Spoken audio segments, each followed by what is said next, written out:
What's up, everybody? It's Donnie at PG Hat Co. and Patriot Graphics. Have our new Glowforge Pro sitting behind me right here in the box. And I'm going to show you how easy it is to get set up and just show you the unboxing process. Alright, so before I begin, this is the Glowforge that we are replacing with the one that's in the box.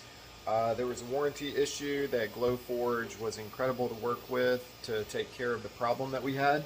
So they sent the brand new one to us. So we're gonna box this one back up, but we're gonna get the other one out of the box first. So here we go.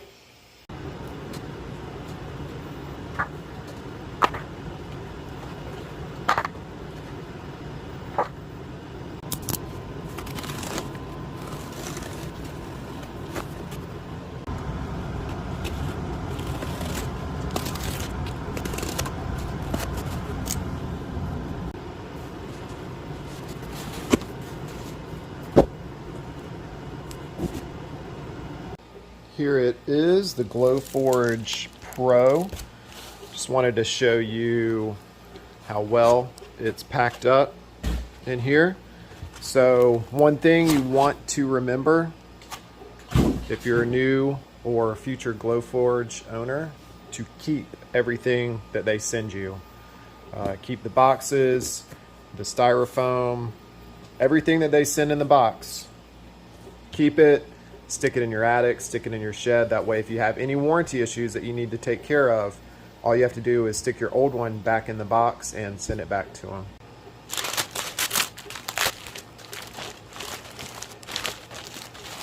Another tip that I suggest to you guys, if you notice, I haven't taken it out yet, but you can see the orange tape under here. And if you look inside, you can see the orange tape here. You've got foam on the inside of the laser. Obviously you can see the tube, and here more foam with some styrofoam under it. So leave all this in here.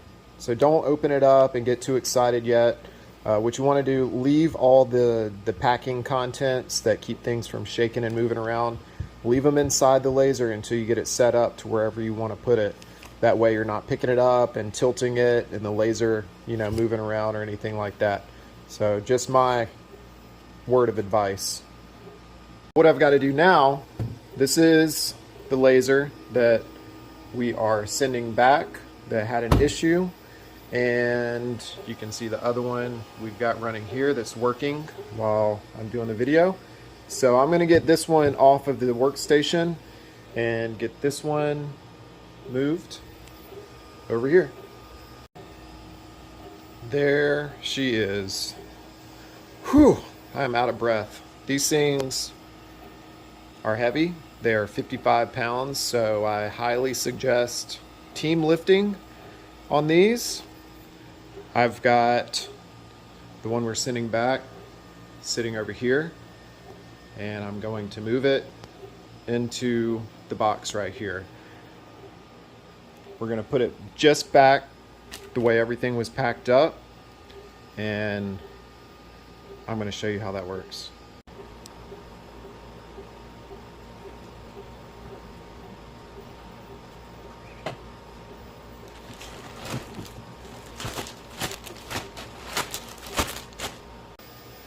All right, we got the old Glowforge boxed up.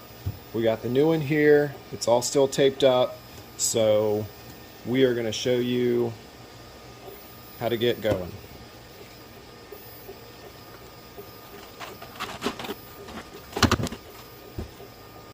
Now that we've got the front packing out, you can see how well Glowforge boxes this thing up. So I'm going to show you how to take out all these tabs. See where our door is open here, and finish getting it set up. The first thing you're going to notice is these orange wheels that you see right here. And what those are doing is they're holding the laser arm in place so it doesn't slide around in shipping. So just want to unscrew those, lefty-loosey, pull these out, and again, save all of your little pieces.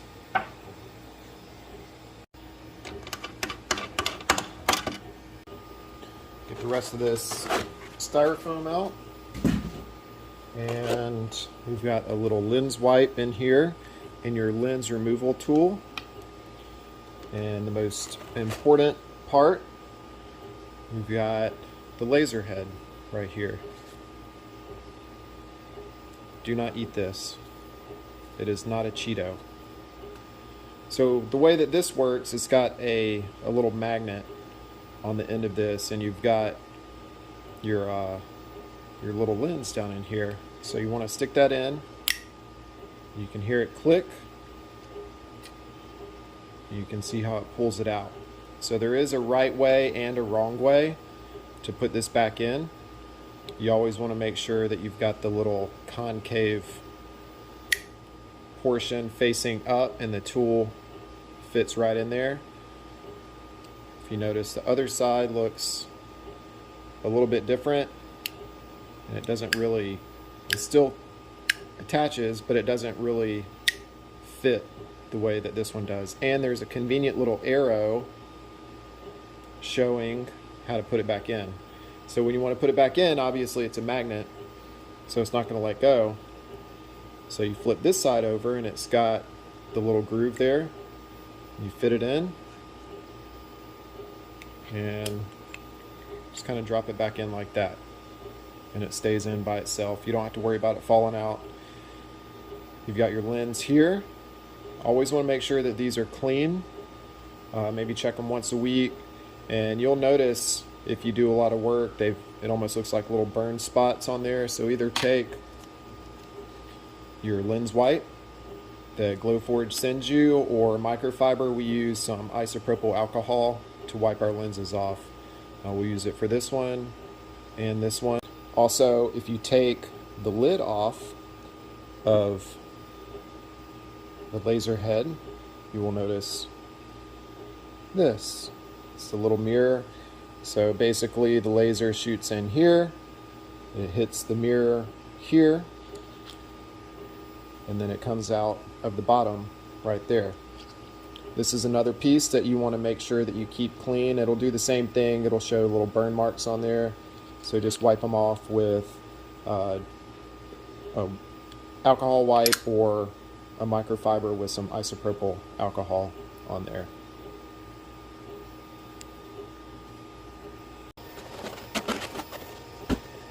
Next, you're going to see these little tabs in here.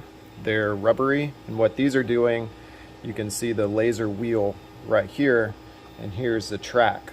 So again, Glowforge does this to keep the laser and everything in place during shipping. So you want to roll that back and just pull this out. And there's another one on this side. Just grab that guy. Again, keep these parts. Toss them in there. We have another tab right here, and this is where your laser head is going to mount. So again, that's held in place by this clip. You want to push it down and back. Save it. Piece of tape here, and this is holding the ribbon that connects to your laser head,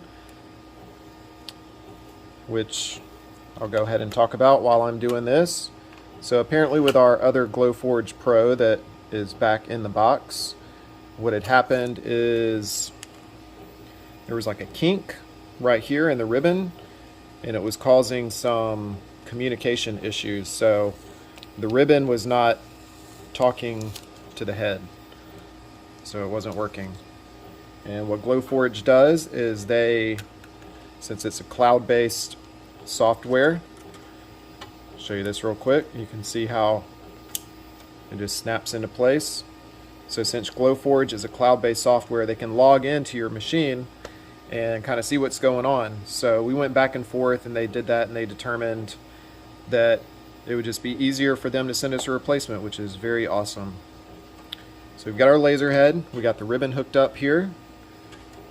You can see two little notches here, and those are going to attach to the two wheels here, and that's what rolls back and forth to make your prints and everything awesome.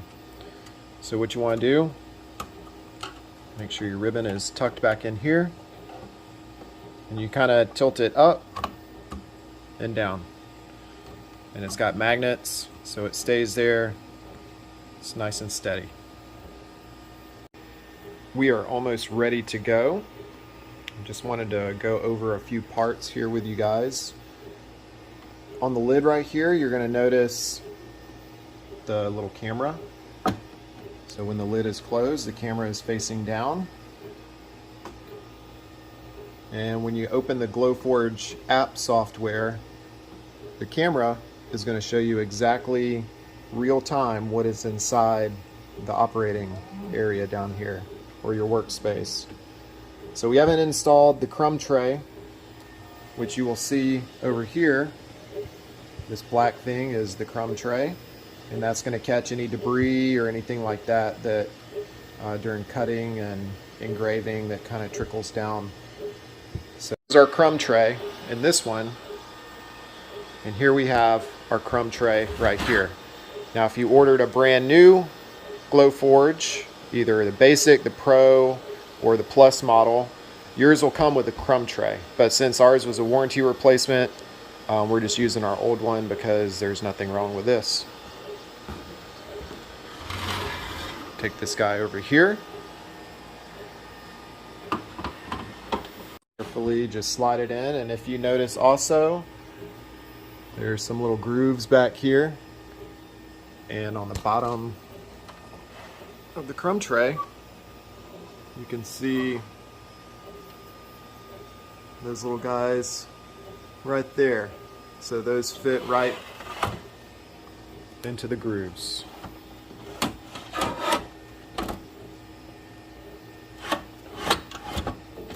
Move it around, see that it's in there. And when you're putting this in, a lot of times it's better to have the laser head not on. That way you're not sliding the crumb tray in and you accidentally bump the bottom and damage the laser. But I slid mine right in. Make sure that the door is open when you're putting this in. You don't want to try and come down this way. Close the drawer. Close the door. And we're going to get this thing plugged up on the back side here in a second. We've got the back side of the Glowforge Pro here. This is our exhaust fan, and you will get a brand new one of these when you get your brand new Glowforge. Again, this is our replacement, so we're just going to use our existing traditional, just like a dryer hose vent. If you can see, it's got some little clamps on here. You can either use your fingers or you can take some pliers. So I'm going to take this, and you just squeeze them together to get the clamp over the back part of the filter area, and it's that easy. The power plug over here is going to be on this side somewhere. Right there. Got that plugged in.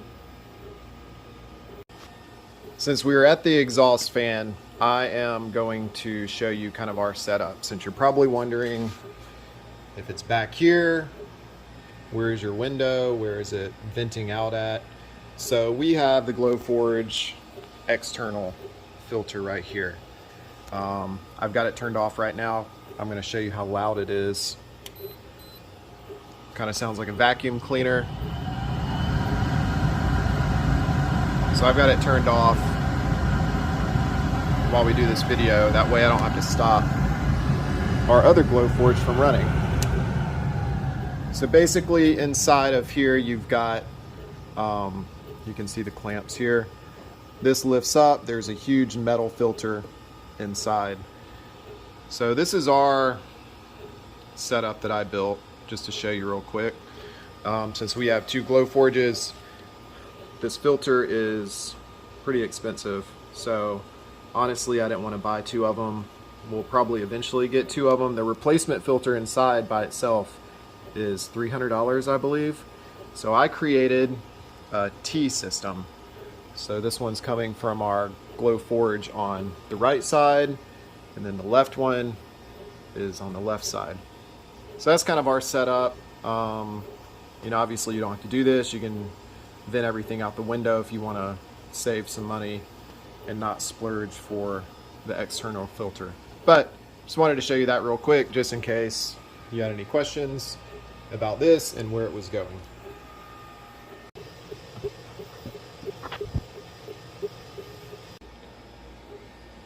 Make sure you save this guy. Don't put him in the box with all the other stuff, because you're going to need to use this. So we've got a fancy little spot right here that we like to keep them. So we've officially finished our smiley face right there. One of my favorite parts about turning on a brand new Glowforge, you're going to reach back here. Your power switch is going to be right down here. My favorite part is the bubbling of the new laser. Let's see if you can hear it.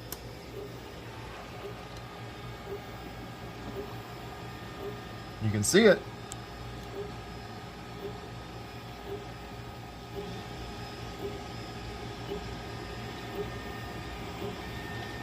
Now, it won't bubble like this every single time you turn them on.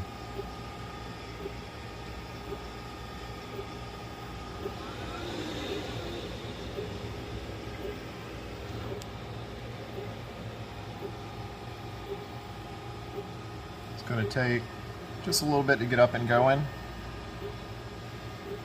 Not too long.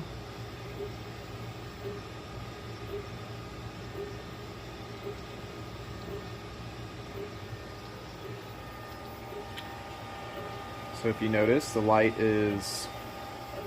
looks blue on the screen, but is actually green or teal, I think is what Glowforge calls it on their setup. You'll want to look for a teal button. It looks blue here. And when they're actually up and running, it is a nice white button.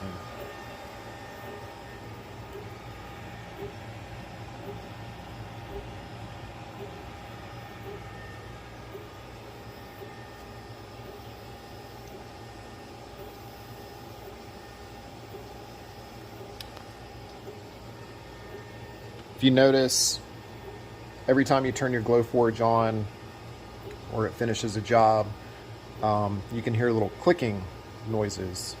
And the clicking comes from inside the laser head right here. And when I showed you that little tool and we took the lens out, there's a little component in there that slides up and down, and what it's doing is it's calibrating. So a lot of times the clicking that you hear is the lens inside the head, and it's just calibrating in there. So that's the noises that you'll hear sometimes. And it's a series of clicks, maybe you know, it's some fast, repetitive combination of 5 or 6 clicks. It might have a pause and then 5 or 6 more clicks. So if you hear that, don't worry, it's just doing what it needs to do. Got exciting news. While that one is getting ready to be set up, wanted to show you this one. It's starting the cut process. It is like the birth of a baby. Your project is almost done, so it's all exciting.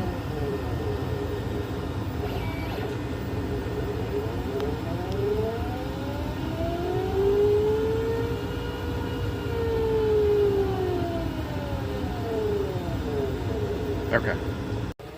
One quick reminder that I forgot to show you before I turn this on.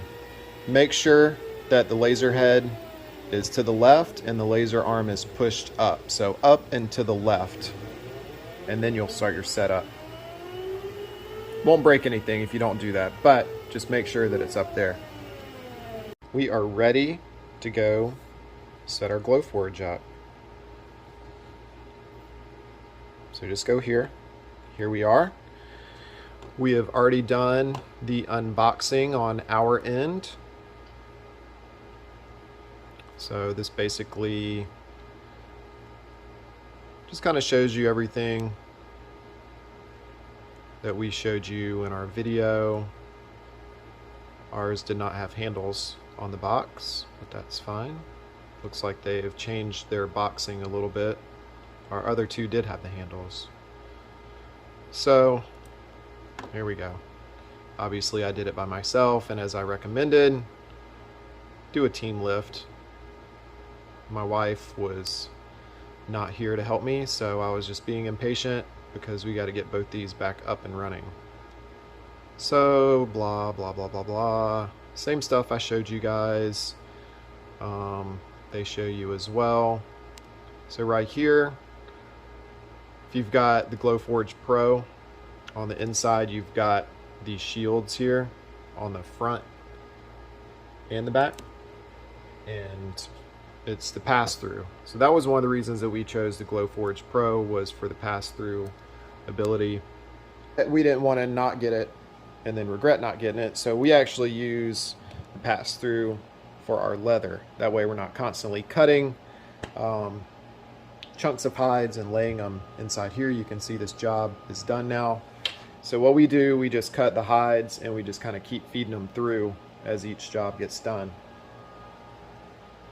So that's one of the differences in the Glowforge Pro, is the pass-through slot. Come back here.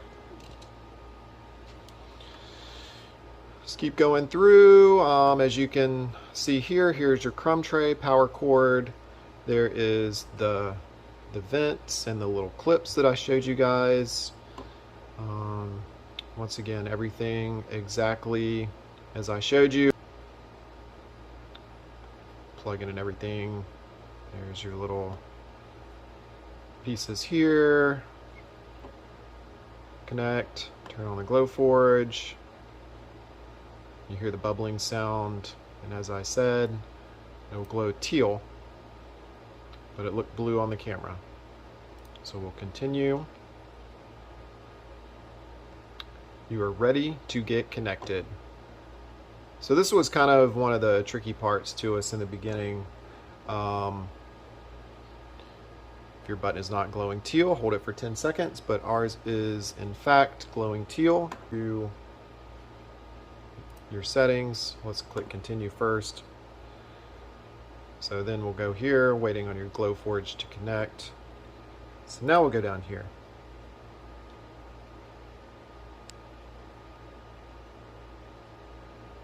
And what you want to do is just wait for your Glowforge to pop up inside of here. Everybody's networks are different, and what we've noticed is we have to disconnect from our current Wi-Fi, and then we'll see our Glowforge pop up right here. So you want to do that. Just click connect, and then you want to watch this screen right here for an update.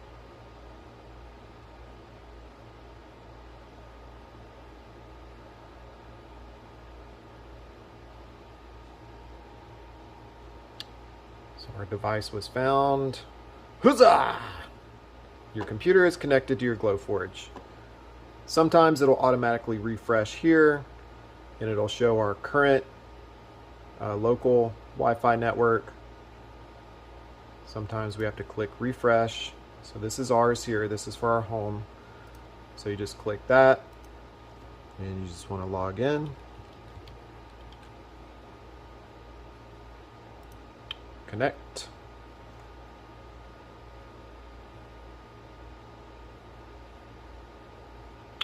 You successfully connected your Glowforge.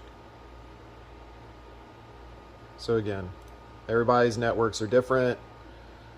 Maybe ours is a little outdated, but it should automatically disconnect from the Glowforge and then reconnect to our local network right here. So we will just reconnect to our local network while we are still on this page.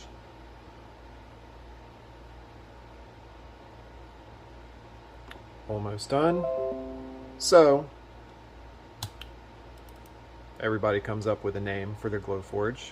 Ours are called the Deem machines, D-E-E-M. So that is the name of our family, Donnie, Ethan, Evelyn, Mandy. So while that popped up, we've got a little action going on over here. I tried to catch the clicks that I was talking about, but it is live and ready. Let's just give it a name real quick. So the Glowforge that we boxed up, its name was Deem Machine number 2. So we are going to try and rename this one. As you can see, it's already in there. Click this. We don't need to add any more users.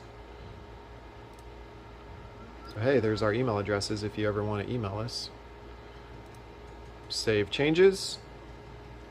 And it is time to make some magic. And we hear more magic clicking over here. I probably missed it again. But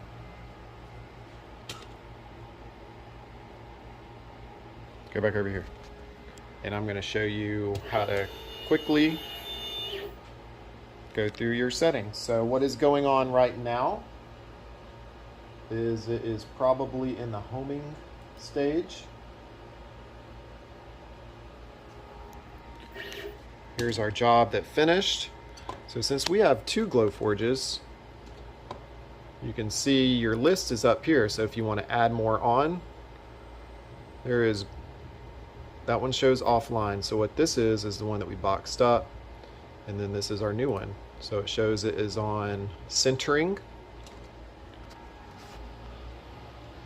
And what this is doing is there is our camera right there, and it was centering on the logo for the Glowforge on the laser head right there.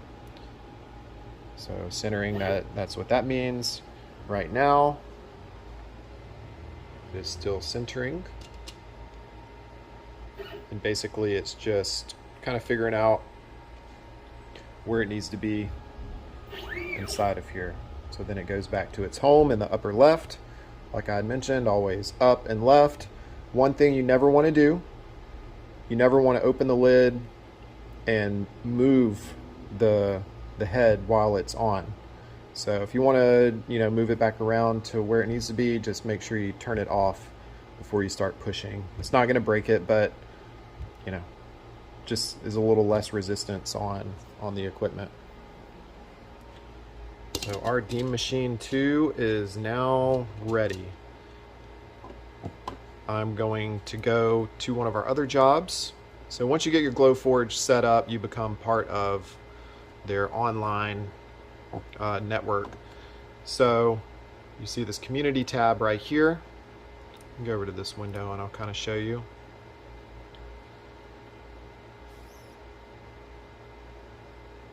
Here's their Glowforge community. So there's announcements made on Glowforge, tips and tricks, problems and support. There's free laser designs, everything else beyond the manual, which is basically people that do stuff that's not in the manual. There's everybody out there likes to experiment and try new things. So lots of good stuff in here. It's pretty active. You can ask people questions. You can show people what you're working on. People share files. Good stuff. So go back over here. We have the Glowforge Premium package. It is a monthly fee. So I think their prices have changed a little bit, so I'm not going to quote what the price is now, but here's all of our files. So with the premium package, it saves every single file that you make, which comes in handy. That way you don't have to constantly re-upload things. You don't have to change your settings every single time. So we've done a lot of stuff. So you can see our files go way back. If you notice, there is a search by name function up here, which comes in handy, especially if you have as many files as we do, that you could just go back and reference something. If you've got a customer that does a reorder, you can just pull it back up so you don't have to set everything back up.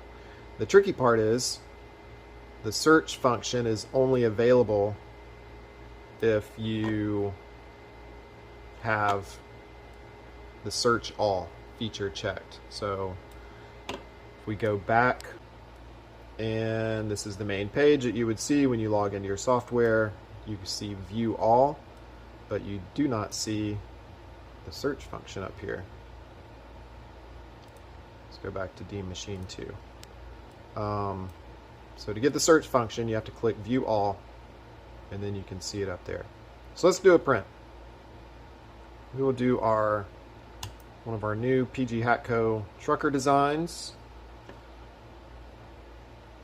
Just pulling it up. And there it is. We'll run through, just kind of show you what we do and show you exactly how the machine works. And we want to make sure that it works since it's not been used yet.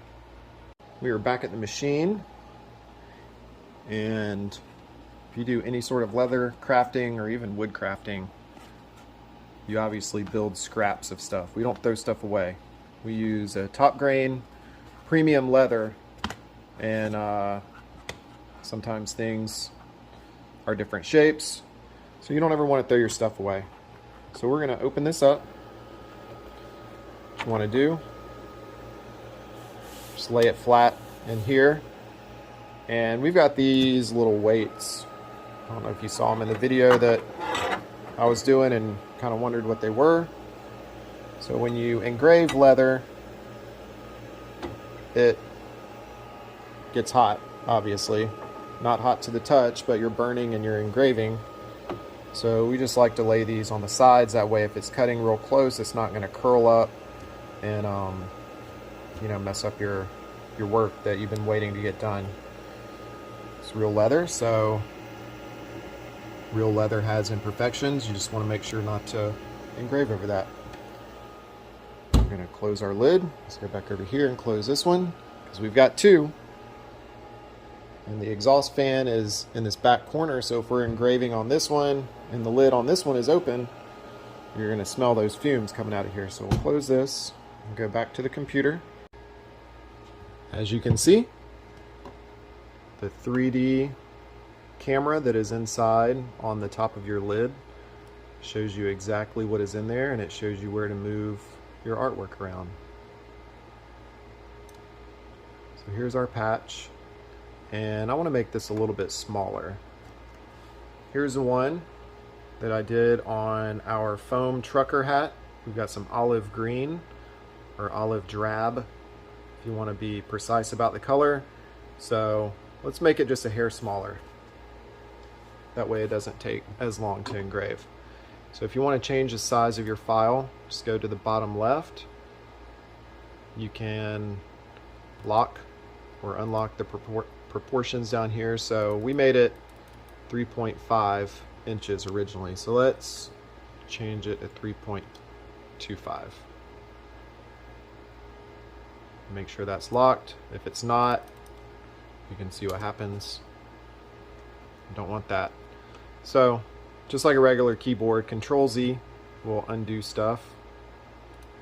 We'll lock that back. Slide it here. And over on the left side, you will see unknown. That is the material. So inside, Glowforge already has all these different things in here for you. The leather is one that is kind of tricky to find. It's not in their generic drop down.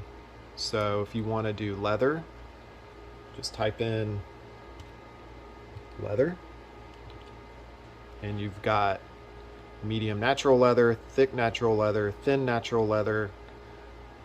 We do thick.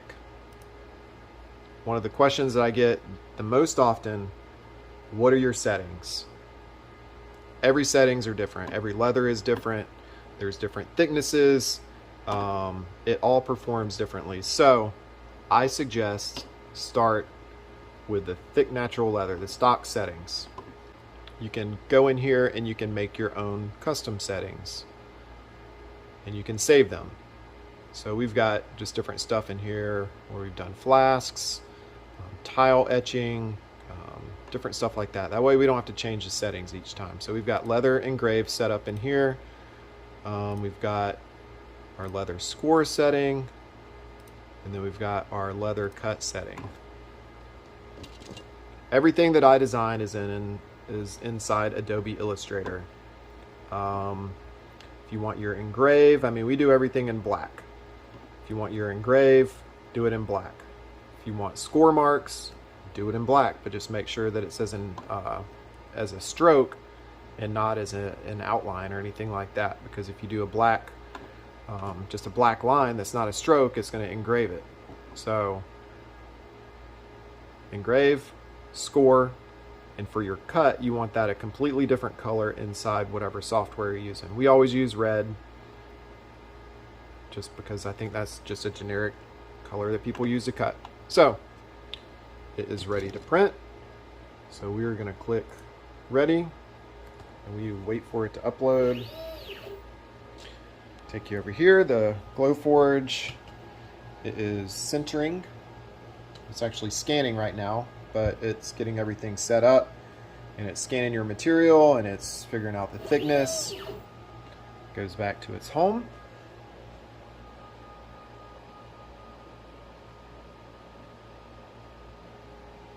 Over here is still scanning. Just be patient.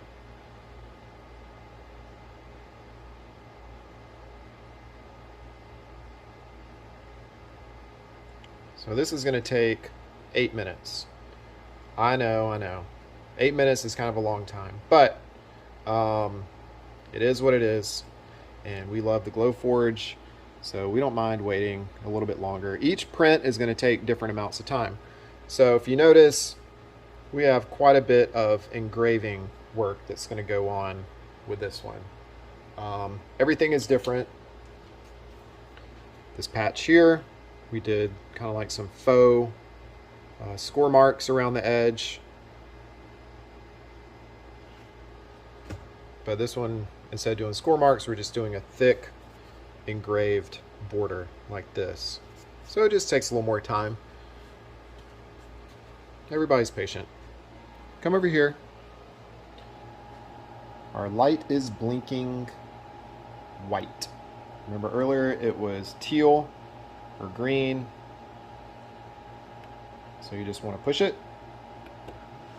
And we are going to turn our fan back on. And it sounds like a jet taking off for the first time.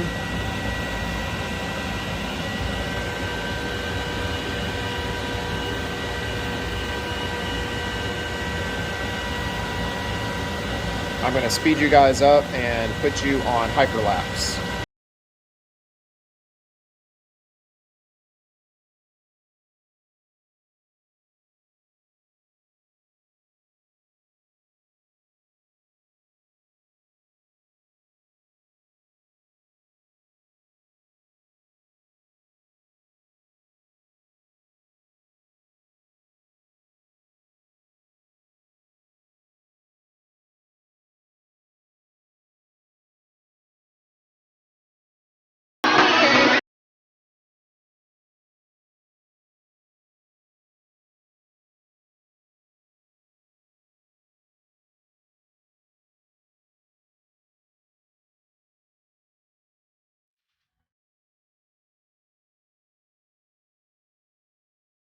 We are done with our magical print. And you remember what I said about the little flaw in the leather? Look at me what I did. So this is proof. You're going to make mistakes, but this is for demonstration purposes only. So again, we use real cow hides. So that was, I guess, just an area where the cow was bitten by a bug, or I don't know. But overall, there we go. You can see the quality of everything, minus where we engraved over a bad spot on the leather. This is our little workstation. I've got the Glowforge box moved. So we use a soft leather. And what happens if you don't seal it? It smears. So you need to find a leather seal that you like to use. Each one is different for different leathers. Here's our favorite one right here. It is our secret sauce, number 2. We like to keep some things secret. So here it is, if you're wondering what we put on our leather. But what that's going to do is it seals in the char, it gives it a nice waterproof coating, and adds a nice rich color to it. We'll save that for another day. I wanted to come back over here and show you guys something that I forgot to do.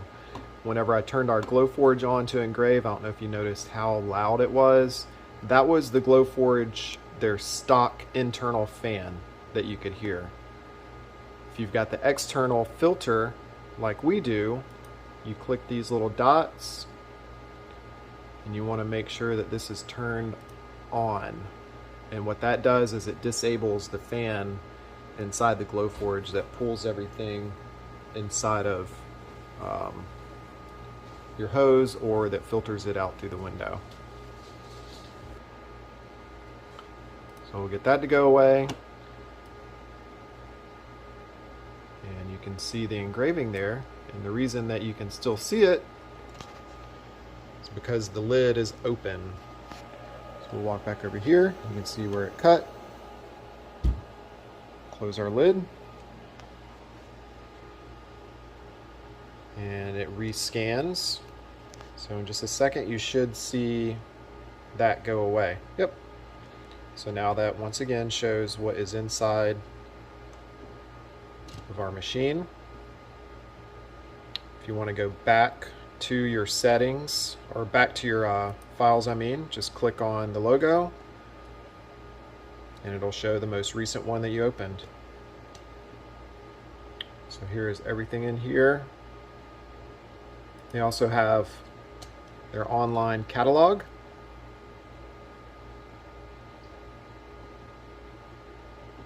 As I mentioned, we've got the premium membership, so there's a bunch of premium designs in here that you can download and use for free a lot of times. Some of them you have to pay for. This one is the design of the month.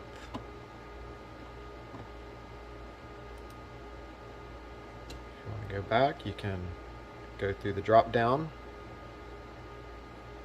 A lot of people like to make games on here. We've never done that, but just showing you everything inside of here.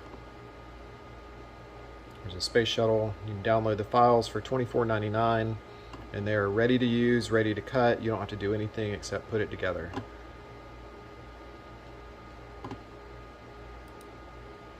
Just click the logo to go back to the catalog.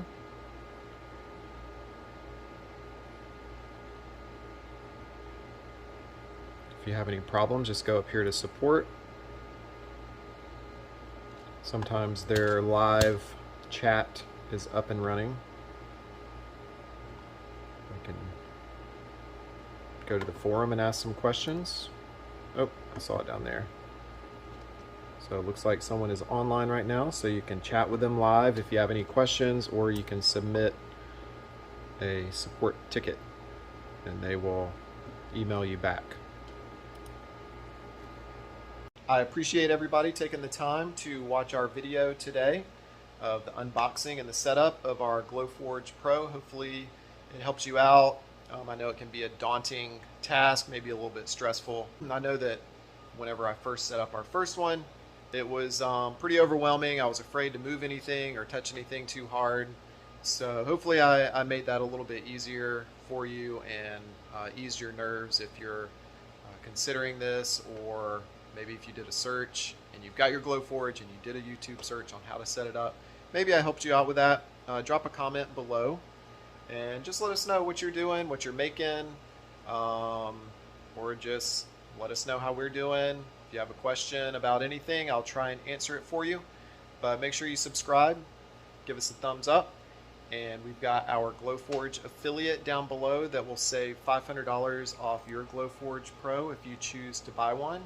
And it takes $250 off of your Glowforge Plus. So we hope you guys enjoy your day. This is Donnie,